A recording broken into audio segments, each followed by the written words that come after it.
寄ってらっしゃい、見てらっしゃい。闇芝居の時間だ。 Olá, samurais e geishas do meu canal do YouTube, beleza? Como é que vocês estão? Vocês estão de boa? Vocês estão tranquilos? Então tá tudo bem. Primeiramente, recado rápido, recado básico. Segue lá no Insta, eu faço votação ou eu aviso qual vai ser o vídeo.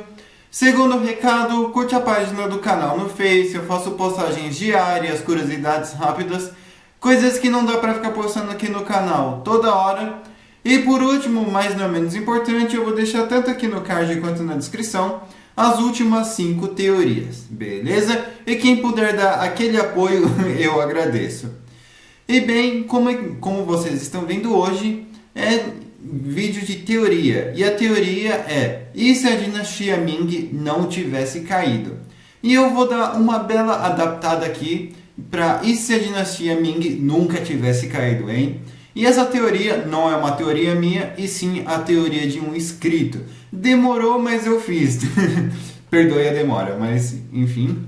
E para quem não conhece esse quadro de teorias, eu pego fatos que poderiam ter dado certo, aí eu moldo de uma maneira plausível para que aconteça. Nunca é, aconteceu porque eu quis, entende? Eu sempre pego fatos que poderiam ter dado certo e moldo, né? Também de uma maneira plausível, senão não ia ter teoria.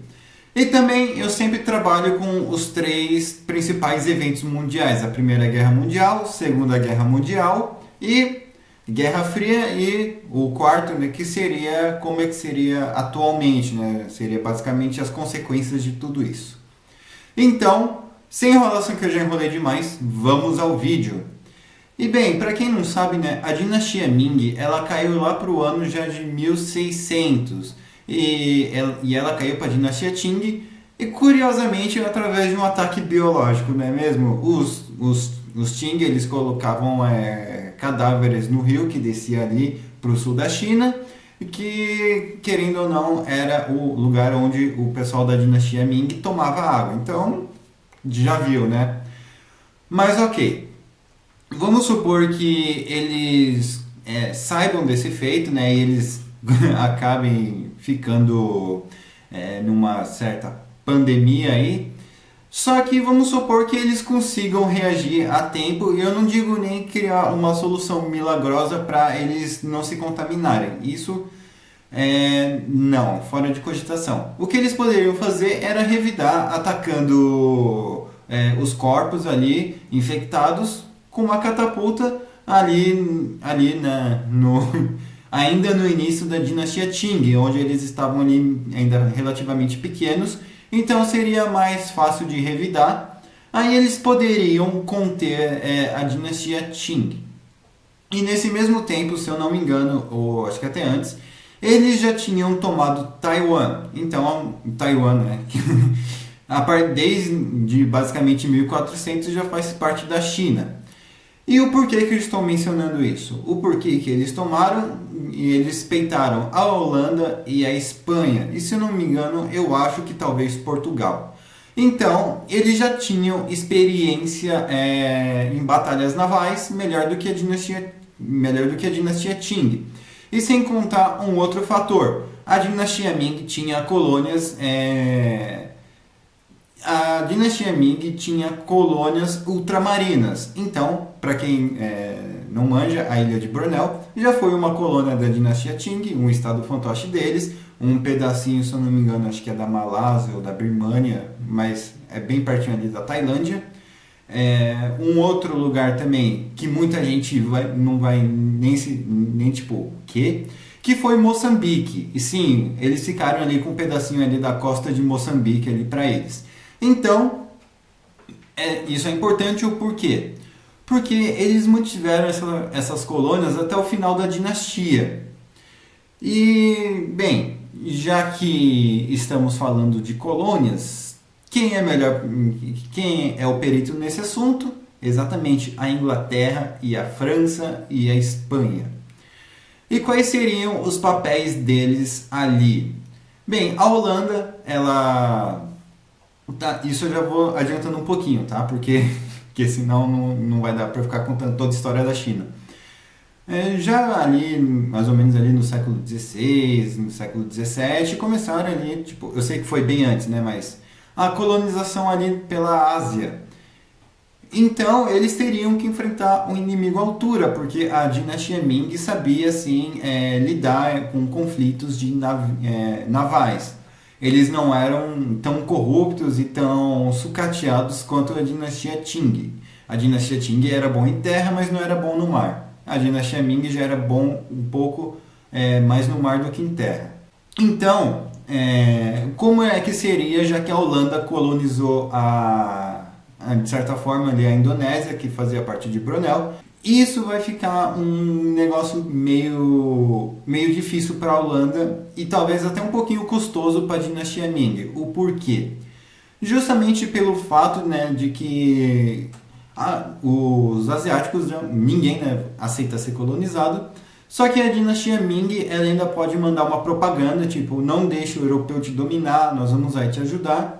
Então, a Indonésia, eles poderiam ter uma influência direta da dinastia Ming, ajudando eles contra a Holanda. Então, dificilmente eles poderiam ser colonizados, pelo menos aqui nessa teoria.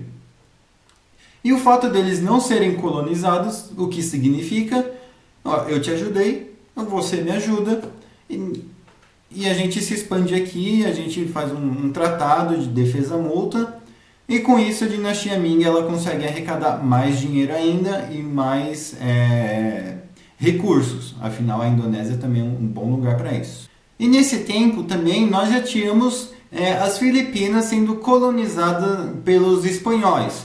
E a Indonésia e as Filipinas estão bem perto ali, se vocês olharem aí no mapa. Eu não vou precisar colocar porque, né, é teoria e eu não gosto de ficar sujando muito aqui a imagem. Mas a Indonésia e as Filipinas são relativamente perto. Então, provavelmente a Espanha ficaria esperta, ou então eles ali fariam um acordo de não agressão, ninguém se mete aí nas colônias e beleza. Moçambique provavelmente ia cair para Portugal, porque ia ser um território extremamente difícil de defender, justamente pelo fato, né, de que até transportar gente, até chamar reforço, ali na Ásia ali já está muito mais perto, então não creio que tenha que eles vão ter essa prioridade em defender Moçambique. E já adiantando um pouquinho para 1856, a partir daí que a coisa começa a pegar para a história da China. Porque, obviamente, quem está inscrito aqui no canal sabe o que aconteceu nesse ano, certo? A Guerra do Ópio, Inglaterra contra a dinastia Qing. E o porquê que a dinastia Qing perdeu? Porque eles não sabem barganhar, eles não sabem negociar.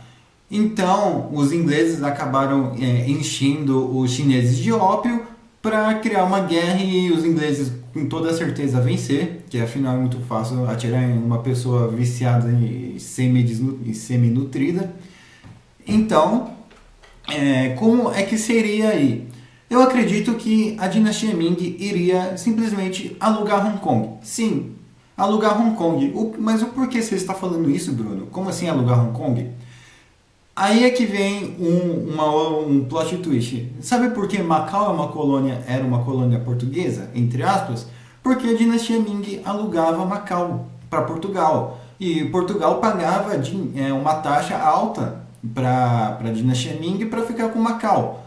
Então, possivelmente a dinastia Ming iria alugar Hong Kong para ficar ali com a Inglaterra, provavelmente evitando ali uma guerra do ópio. Então, não vamos descartar, de certa forma, a colonização ou a influência britânica ali em Hong Kong, por causa, né, que eles estariam alugando ali o território, a ilhazinha de Hong Kong, para os britânicos fazerem ali seu porto. E por consequência disso, eles vão ali levar a sua influência. Já adiantando um pouquinho, tivemos ali a guerra sino-francesa, né, ou franco-chinesa, justamente porque os franceses ali pegaram o embalo ali da guerra do ópio, só que o motivo dos franceses ali foi diferente, foi por eles quererem expandir as fronteiras, então isso nós não alteramos porque, né, querendo ou não, não dá para mudar tudo. E também, né, vamos manter a China vencedora, que na realidade foi, então não precisamos alterar. E mesmo que se tivesse que perder também, temos que ser reais aqui nessa teoria. Adiantando mais um pouco, o que nós tivemos em 1895? A guerra a primeira guerra sino-japonesa. Mas o porquê? Novamente, a dinastia Ming já estava preparada por uma invasão do Japão na Coreia, justamente pelo fato do Toyotomi Hideyoshi ter avisado que ele iria invadir a Coreia e que ele ia precisar da ajuda dos Ming para dominar o norte e os japoneses iriam dominar o sul. E obviamente a dinastia Ming não topou e ajudou os coreanos. Então, vamos supor que de alguma forma ali o Japão conseguiu ali invadir a Coreia. Só que a dinastia Ming ela já ia estar preparada justamente pelo fato de que é a mesma dinastia, os mesmos ensinamentos, os mesmos treinamentos, a mesma história, e pelo fato de uma dinastia sempre querer apagar a história da outra, isso dificultou muito também na evolução da China. Então, já que a dinastia Ming não iria apagar a própria história, não ia ter o porquê eles não estarem preparados ali para a guerra sino-japonesa. Obviamente que a dinastia Ming era uma dinastia que estava se evoluindo, que tinha contato ali com o mundo externo, diferente da dinastia Qing, que fechou o país literalmente. Então, provavelmente, é bem possível que eles teriam ali alguns aliados, ou até mesmo eles poderiam ali tretar ali. Então, você vai vir em Japão, beleza, só que nós temos colônias por aqui também. Você está sozinho nessa, parça. Então, eu acredito que o Japão não ia conseguir ali, dominar a China e ficar com Taiwan, porque, né, Taiwan seria uma região bem defendida. E não muito tempo depois, lá para 1899 até 1900, ou 1898 até 1901, tivemos ali a rebelião dos Boxers. Mas o porquê aconteceu a rebelião dos Boxers? Primeiro, porque a dinastia Qing era uma dinastia Manchu comandando e perseguindo os Hans, que é os chineses que nós conhecemos hoje em dia. Segundo, os estrangeiros que estavam lá eram tratados como os animais e os estrangeiros também tratavam os chineses como os animais, justamente porque os chineses eles viviam fechados ali e não era uma dinastia aberta, então para eles o estrangeiro era um bicho de 7 cabeças e pelo fato do estrangeiro também não conhecer o chinês, era a mesma coisa. Então, obviamente que isso aí não iria dar certo. Se tivesse uma boa administração, é bem provável que a China já tivesse meio que se ocidentalizado até mesmo antes do Japão, na era Meiji.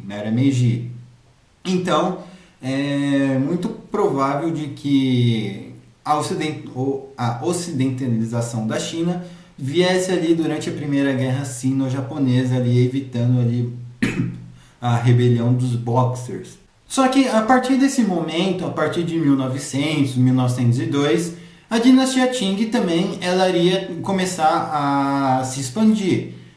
E quando eu digo se expandir, não em territórios ultramarinos, e sim para a região da Mongólia Interior, para a Mongólia, Xinjiang, Tibete. O porquê? Porque por mais que eles tivessem algumas colônias ultramarinas, a dinastia Ming ela não era uma dinastia muito grande igual a dinastia Qing. Agora eu vou precisar colocar a foto da dinastia Qing e a foto da dinastia Ming. Então já dá para perceber uma diferença aí gigante de território. Então eles iriam precisar começar a se expandir, até porque eles não iam ficar muito para trás. Não queriam ficar para trás ali do Ocidente e dos outros países. Então, né, querendo ou não, eles iriam se expandir sim. E o porquê que eu estou falando nessa expansão? Porque essa expansão é o que pode levar à Revolução de Xinhai, uma Revolução de Xinhai fracassada. O porquê? Porque, querendo ou não, quem começou a Revolução de Xinhai foi um chinês, foi o Sun Yat-sen, mas ele era da etnia Han, contra um Manchu. Já que a dinastia Ming novamente era uma dinastia Han, não era uma dinastia de etnia Han, então não tinha o porquê tipo essa revolução ter pego tanta força. Provavelmente eles iriam querer derrubar a monarquia, um golpe republicano, aí beleza. Mas eu acredito que não iria dar certo, justamente porque a dinastia Ming iria estar indo bem. Elas estavam ganhando dinheiro de Portugal e da Inglaterra ali com Macau e Hong Kong. Então, e se óbvio a dinastia também não fosse muito corrupta, não vamos tirar a corrupção da teoria, as coisas poderiam ali se modernizar aos poucos. E como nós estamos falando de uma revolução de Xinhai que nunca teve, a consequência dessa revolução foi a Era dos Senhores da Guerra. E isso nós vamos manter. O porquê?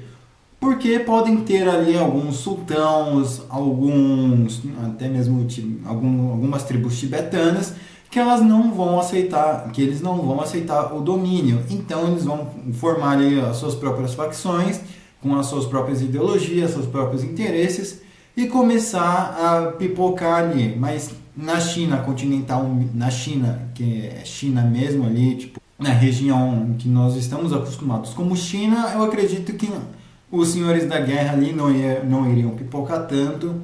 Chegamos em 1914 com um pouco de tumulto, com um pouquinho ali dos senhores da guerra, não tanto, mas a Primeira Guerra Mundial. Tínhamos a Alemanha na China. Sim, eu acredito que a China provavelmente não iria precisar da ajuda do Japão. Mas eu acredito que também a Holanda e a Inglaterra é bem provável que guerreassem ali contra a colônia da dinastia Ming na Indonésia, justamente para eles colonizarem a Indonésia. E com isso eles poderiam pedir ajuda do Japão e da Espanha, que já estavam ali mais perto. Então, a Primeira Guerra Mundial para a China, eu acredito que a China ia ficar meio num free-for-all, até talvez, né, eles pensarem, putz, vamos se unir contra os alemães, os otomanos e os austro-húngaros, porque daí, né, quando tem um mal em comum, todo mundo prefere a união. E a partir de 1928, nós teríamos a Guerra Civil entre Chiang Kai-shek e Mao Tse-tung. Só que aqui seria diferente. Aqui seria entre republicanos e monarcas de novo. Só que isso iria favorecer a quem? Aos japoneses. Porque os japoneses, bem provável que eles iriam sim convencer os monarcas, os republicanos a se unir com ele, justamente para dar alguns territórios ali, mesmo que seja fantoche. E isso a gente não altera em nada, não vamos alterar a Segunda Guerra Mundial na China. Só que a China vai perder ali suas colônias na Ásia. E a Guerra Fria, meus amigos, como é que fica? Aí o negócio fica feio. Por quê? A União Soviética estava na fronteira, provavelmente iria sim precisar de uma zona desmilitarizada. A Mongólia, muito provável que eles teriam que novamente fazer um papel de estado tampão. Eu acredito que nesse período a China manteria uma grande amizade ali com a Inglaterra e de certa forma ali com algumas monarquias ali da Europa e talvez até mesmo com os Estados Unidos, justamente pelo fato dos Estados Unidos estar ali nas Filipinas, então fica mais fácil ali dar um help caso a União Soviética tente fazer alguma gracinha. E é bem provável, aliás, né, que durante a Guerra Fria alguns comunistas ali começassem a pipocar ali no meio da dinastia Ming, mas não creio que seria tipo um alarde. Talvez em Xinjiang poderia assim até ter uns quebra-pau um pouquinho mais pesado, mas não creio que seria tipo um negócio que, isso vai derrubar a dinastia. Não, talvez algumas operações especiais ali seriam feitas, mas não acredito que seria um negócio que alarmaria tipo o mundo, assim. Seria mais tipo um quebra-pau um pouquinho mais pesado, mas que não chegasse a ser uma guerra civil. E bem, atualmente a China estaria assim, com este mapa e com esta bandeira. Pode ver que tem ali alguns territórios a mais, porque a China ali, a Ming, aliás, controlava o Butão e alguns países, algumas regiõezinhas aí da Índia. Mas enfim, eu espero que você tenha gostado. Eu espero, por favor, inscrito que pediu essa teoria, que tenha gostado, que tenha assistido até aqui. Eu demorei, mas eu fiz. O que vocês acrescentariam, o que vocês removeriam, comentem aqui. Deixem a teoria de vocês escrita aqui. Eu demoro, mas eu faço, beleza? Novamente, quem puder dar aquele apoio, eu agradeço. E quem puder me seguir lá no Insta e nas minhas outras redes sociais também, por favor. Enfim, compartilhe esse vídeo. Fala, sabia que uma dinastia dos anos 1400 ainda poderia estar de pé na China? O quê? Como assim? Isso é verdade. Daí você manda esse vídeo aí pro seu amigo, beleza? E pede para ele se inscrever também. Eu tô deixando a thumb aí para quem quiser usar, mas por favor só dá aquele crédito. Enfim, novamente eu espero que vocês tenham gostado e você inscrito mais ainda, beleza? Enfim, falou e fui.